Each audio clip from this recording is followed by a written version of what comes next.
Pawtucket. It's a mad show. Sorry. I am your co-host, PJ Pat Tierney. This is my esteemed host, Stephen Buckner, and Jason Schoolcraft. Sorry, I got a little ahead of myself. We haven't even announced who the loser of our bet is yet.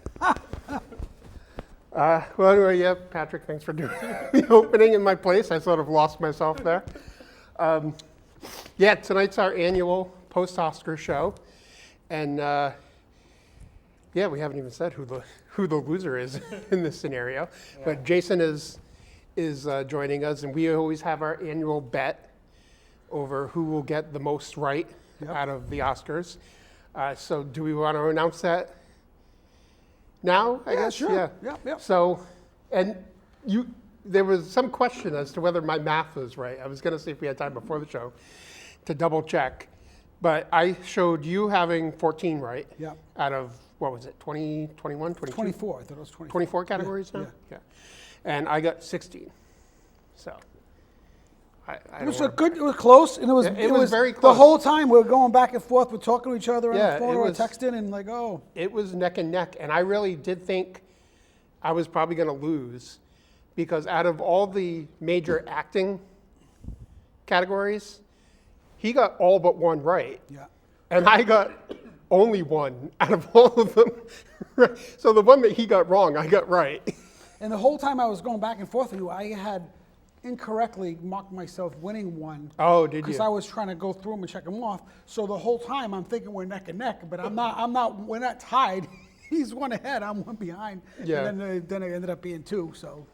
Yeah, so in the end, so it was, but you were right in the fact that it wasn't a sweep for any one movie. It was sort of spread around. And which is good for the industry. It was good for the the movie going people, and I think it was a pretty good year for the movie business. You know what I mean? Was it a good, like box office wise? Yeah, they did well. Yeah, they did well. So the one that won the most was One Battle After Another, which took the top two prizes, Best Picture and Best Director. Yeah. The next one was Sinners, which took 5.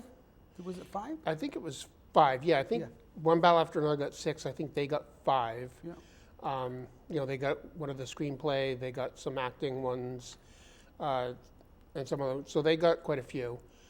And then I think for like third place, it was like tied between a bunch of other movies. But Frankenstein also got 3. But like technical stuff, right? Yeah, technical ones. Yeah, and I got no problem with that. But overall, what I found interesting, I didn't even think about it going into the broadcast, and I thought about it afterwards. It's like it was kind of a year for horror movies.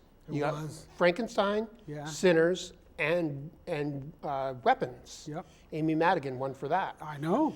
So it's like this is a year where like horror, we were saying, is a category, a genre that never gets recognition. And it's the most profitable in the industry. Oh yeah, it's the one that they make the most out of, Yeah. I would say, because people will go see those movies. Yeah.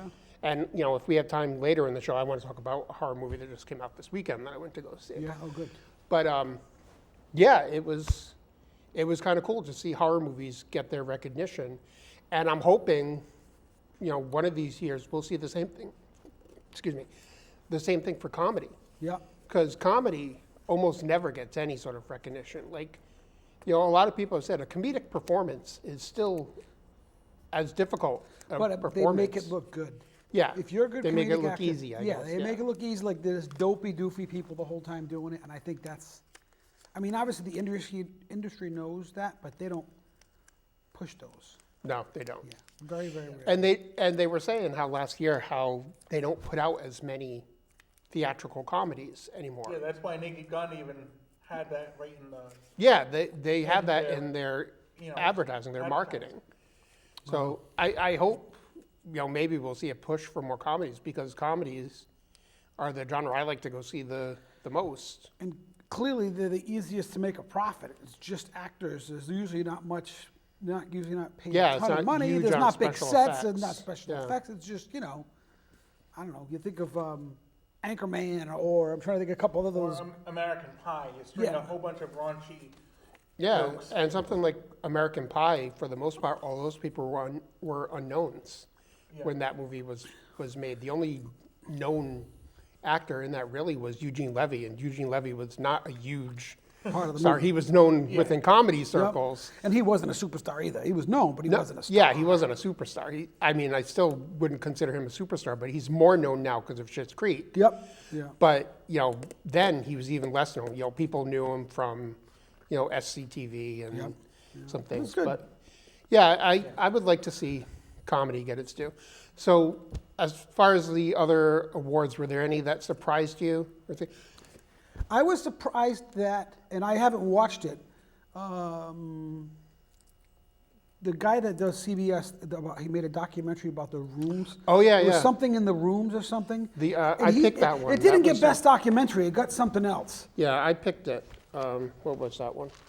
Because I really want to see it. It's a really interesting this story. isn't the one with the winners. Where's the one You know, with it's the winners? really, really interesting.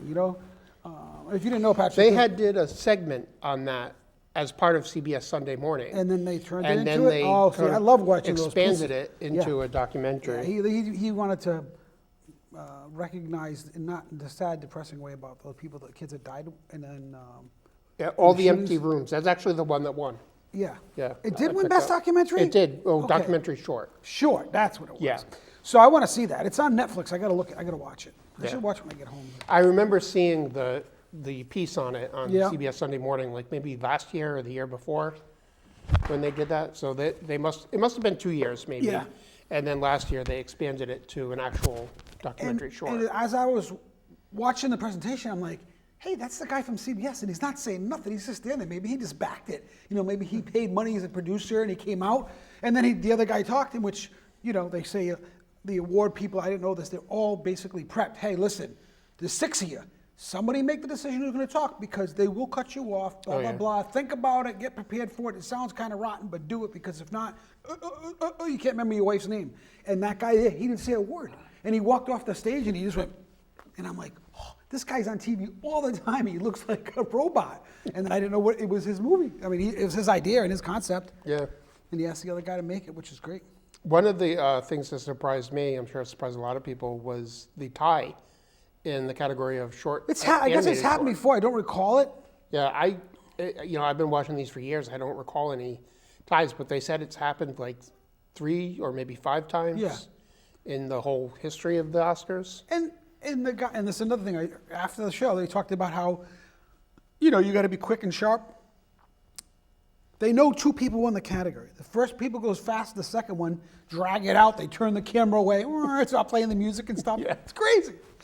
And the presenter had a good Yeah. quip I about don't it. remember He what it was, said, but I remember I laughed. and it's funny that the category for short films is going to take twice as long as any other. That's what it was. That's what it was. And that was actually the live action short, not the animated, because Yeah, I yeah, remember being surprised by the first one that won, Yep. because it was a funny short. Yep. And usually the ones they give it to are the dramatic ones. And the second one that won was a dramatic one. I think I picked that one. Wow. So I was really surprised, because that was both of them were really good. Yeah.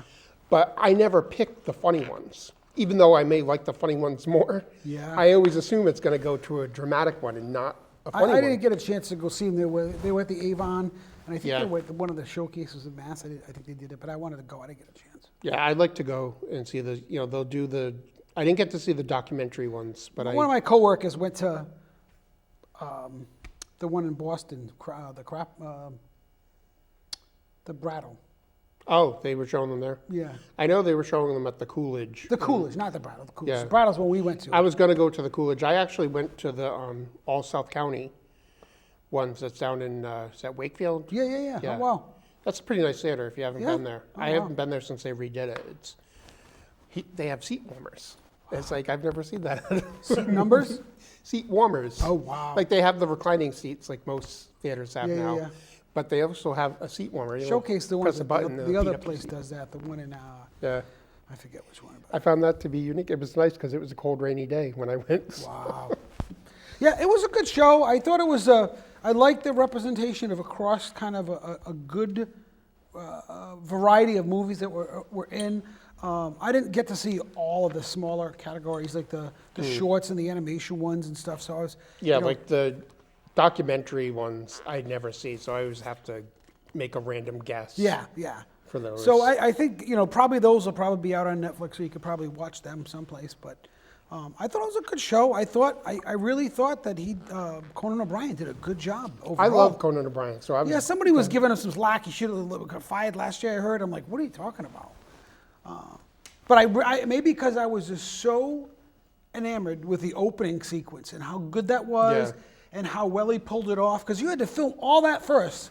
He goes out and then he's going to come inside. All the other stuff is filmed, and it's got to be quick and look good, and it looked great.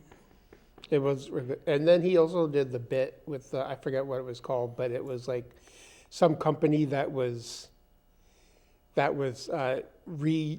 remastering movies so that you could watch them on your vertical. Oh yeah. Yes. And every movie it was cutting out everything important, like a full screen but cut up. Yeah, like. Yeah, that was pretty funny, and there were some other bits he did.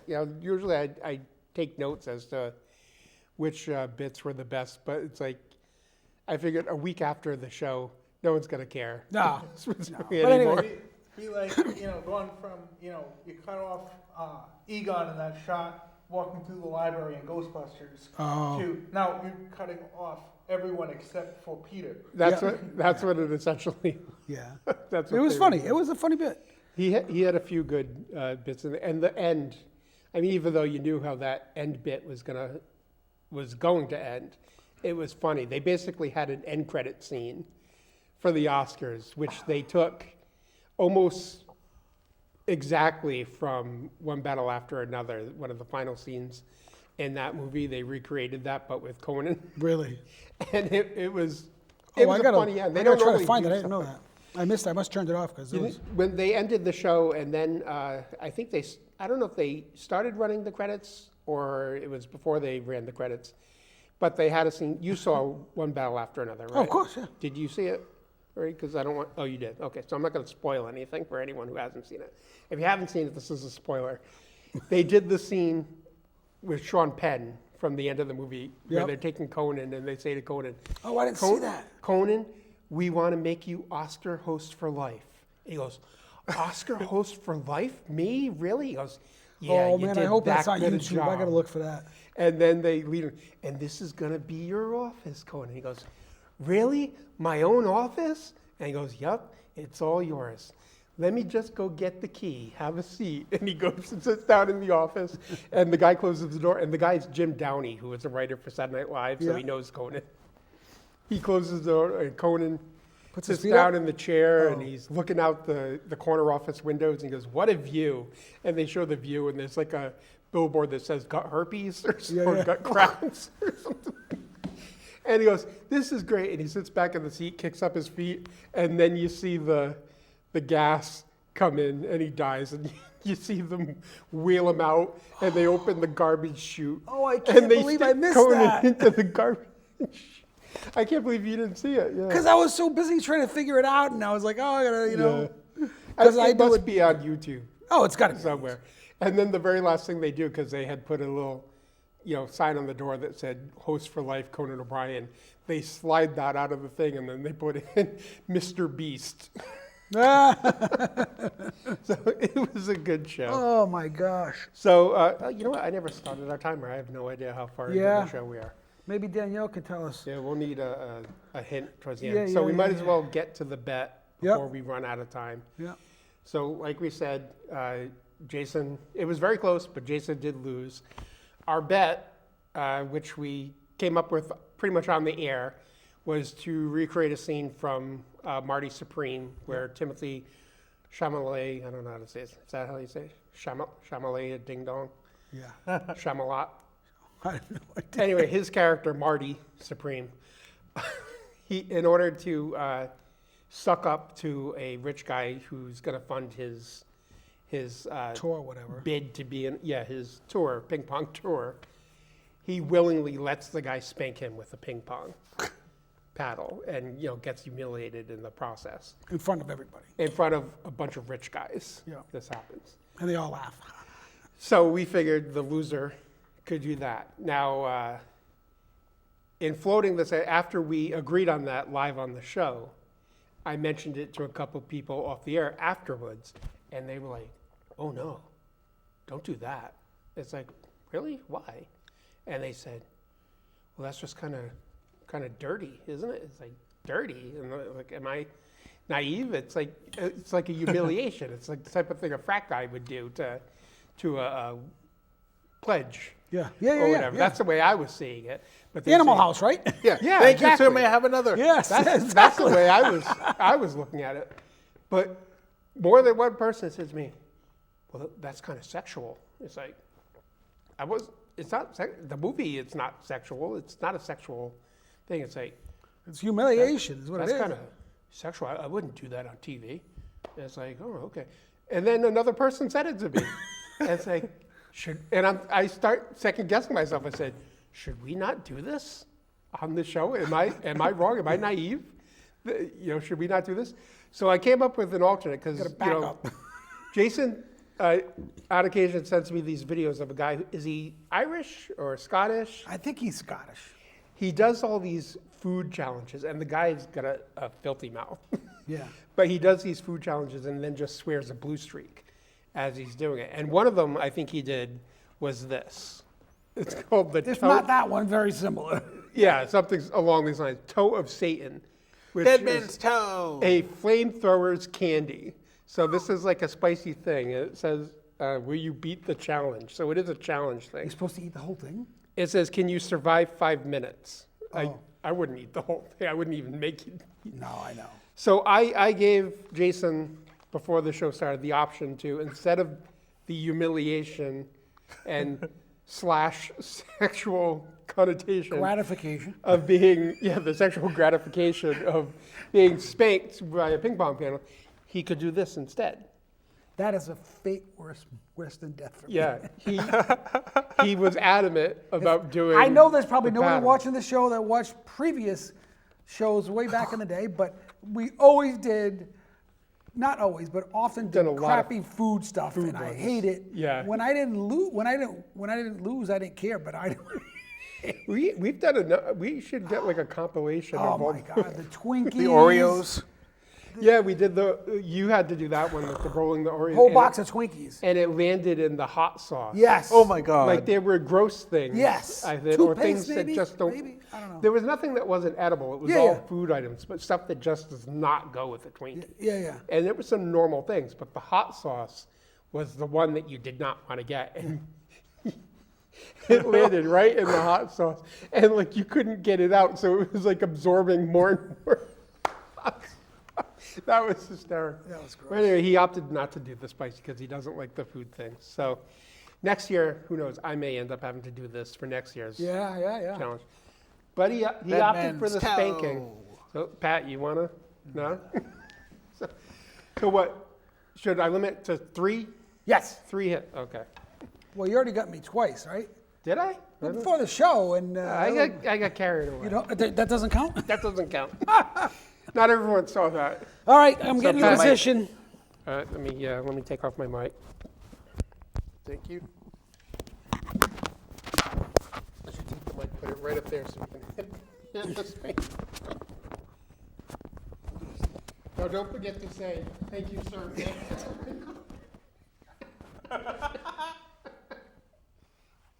How hard should I do it, Patrick? Use the forward hand or the back hand? Not like You're on call. Right?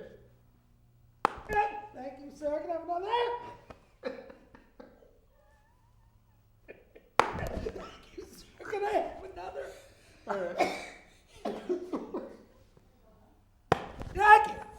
Thank you, sir. I do not want another. Good night, everybody. How much time do we have left in the show? Because I don't know that I can talk I don't know. reasonably about everything. Probably got a few minutes, right? Anyway, I'm not sure how much time we have left, but I did want to talk about one movie, Good. at least. You saw Ready or Not 2? minutes? Yes, I saw Ready or Not 2, Here I Come. I thought that there was some mixed stuff came out last week. They were making it sound like it was going to be on streaming right away, like there was something happened, and then it didn't make a lot of money. No, it didn't. It came Made in like like $6 $4 million bucks, yeah. But it's only, well, it made like $9 million. I checked it before I came, but it's only a $20 million movie. Yeah. So when it goes out overseas, I think eventually it's going to make its money Oh, back. yeah. I don't know I if love it'll the be first considered one. a hit. $20 million with that star cast, with Sarah Michelle Gellar and Elijah Wood. Elijah Wood. Like and how much of Samara. the budget was to pay them? It That was a probably good back. chunk of it, That was yeah. probably back stuff. It was like a fun. Yeah, movie they to might make. have made deals to get back Yeah. whatever. But it was a good movie. I would say just pretty much as good as the original. The premise, if you haven't seen the first movie, is that Samara Weaving's character, Grace, marries into this rich family, and unbeknownst to her, they have this this practice or Tradition. Ritual thank you. of some sort? Ritual, yeah. Where any new member who marries into the family has to play a game on their wedding night. And they do this, which they don't tell her at first, because this family has made their fortune by selling their soul to the devil. They made a deal with the devil, and they've made their money in board games. So the new member of the family has to play a game. She selects a card, and it's hide and seek. So she has to hide from them and not be found until dawn. But if they find her, they're going to kill her. And if she survives till dawn, she wins. But, if they find her, they're going to kill her. And obviously, she loses because she dies. Yeah. So in the first movie, she wins. And you find that they really did, she just thinks they're crazy. But she finds that they really did make a deal with the devil, because when she survives till dawn, they all blow up. all of the family members blow up. Which reminds me of like Abigail. Wasn't Abigail the one with the young girl, the vampire? Yeah, it's the same people that made that. And there's people that were in Abigail that are in this. Catherine Newton and I forget the actor's name, but he played the Blob in one of the X-Men movies. But anyway, so this one picks up exactly where the first one Really? left good. off. That's exciting. With her coming out with the house on fire. She gets taken away in an ambulance, and she's under arrest. And of course, her winning that game has triggered a new game, because you find out, courtesy of Elijah Wood, who's this creepy attorney, that family was part of this larger high council that controls the world. Oh. And it's run by like 6 different families. So because she has eliminated that family from the council, there's now this rule where the ruling seat of the council is up for grabs. So they're offering her the chance to win that high seat by playing hide and seek again and surviving until dawn. Wow. But all the other council members are going to hunt her and try to kill her. And if they kill her, they get that high seat. So that's the premise. That's the setup. And like you said, Sarah Michelle Gellar plays sort of the main person who's hunting her. Nestor Carbonell, who's not a big name, but he's a familiar face. He was on Lost and Bates Motel. Who's the other girl with her that fights? Isn't that? Catherine Newton plays her sister. I love her. Yeah. She was in the movie you were talking about. Yeah. And she plays her sister, who unwillingly also gets roped into this, because she was with her when they kidnapped Grace's character. So it's the two of them trying to survive, and they do not get along at all. They've had a falling out years before. Yeah. So in between fighting off other people, they're fighting with each other. So it's a horror / thriller, but it's also sort of a very dark comedy. So it's a nice combination of all those elements. Is it quite as good as the first one? Maybe not, because the first one seemed like such an original idea to me. Yeah. But this does it equally as well, even though it's not as original. But it brings in new characters that bring things to it. So it's pretty good. I could Evil see them, Frodo and evil Buffy. yeah, exactly. So I could see, they'll probably come up with some sort of way to make a third one if this one does well. It's not doing huge, but it probably will do enough that it'll have a cult following. At the very least, it could be a streaming sequel. Yeah, I have a feeling that when it goes to streaming, it'll do very well. Yeah. So that made me think of something else. The last horror movie I saw was Get Help. Have you watched that? Oh, I that saw was that. good. Yeah, it's coming out tomorrow streaming. Send Help, the Sam Raimi one. Send Help. Yeah. I thought that was good. I like thought that a lot. I was very, very surprised, especially, and again, it's a good movie. She's a good actress. Her turn, you know what I mean? Yeah. From being the mild whatever, and then having the power and everything that happened at that, and then it got to the end, and I thought it was a very good movie.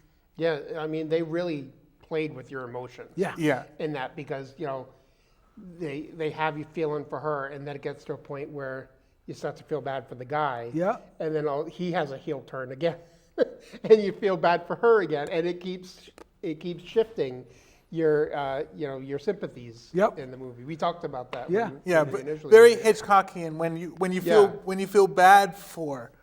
For someone who's kind Yeah. of despicable. I just brought it up because it comes out tomorrow, and it's just a Yeah, great that's movie. definitely worse. And it's kind of a similar movie to this one, Yeah. really.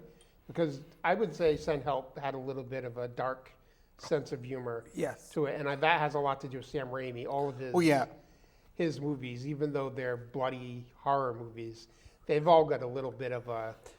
Right from the get-go. And you know what I was trying to find, and I don't think I saw it when I originally watched it, so I would probably want to watch it again just to see it, is the car that Sam Raimi puts in all his movies. Oh, the Oldsmobile. Yeah, the one Yeah. that it was in the Evil Dead movies. And did Bruce Campbell make a cameo in it? I don't No. remember that. No, Bruce Campbell actually is Sick. seriously sick. So do you think the car was in the movie? Did they say it? He puts it in all of his movies, so I got to imagine it's Now I'm there. going to look. I'm going to watch it this week. Because I tried to see where it was in Doctor Strange, and someone said it's in... It's when It's in I this think it was scene. when one of the vortexes were coming. He was outside with the ice cream cart or whatever he was, and Bruce Campbell was that the thing. Is that where it was? Yeah, I think it was right Because I there. thought someone had said it was like when they're in like the junk world or whatever. It was like Maybe a I'm wrong, wrecked but car. that's my recollection. It's been a long time. See, I don't remember. I always try to tell myself I'm going to spot the car. We don't want to ruin the movie. Yeah, looking yeah. for the car. Yeah. Exactly. I get into the movies. So that's all we have for time. So thank you, Jason, for coming and being a good sport. Yeah. Luckily, I can still sit, so thank you. Thanks for coming. He's gonna, he doesn't need a donut Nope. to sit That's down, right. so that's good. So thanks for watching. We'll see you next time. Have a good night. And hopefully this lasts till next year. Is there an expiration date? What's it going to do? Get better? Good to 47. There you go.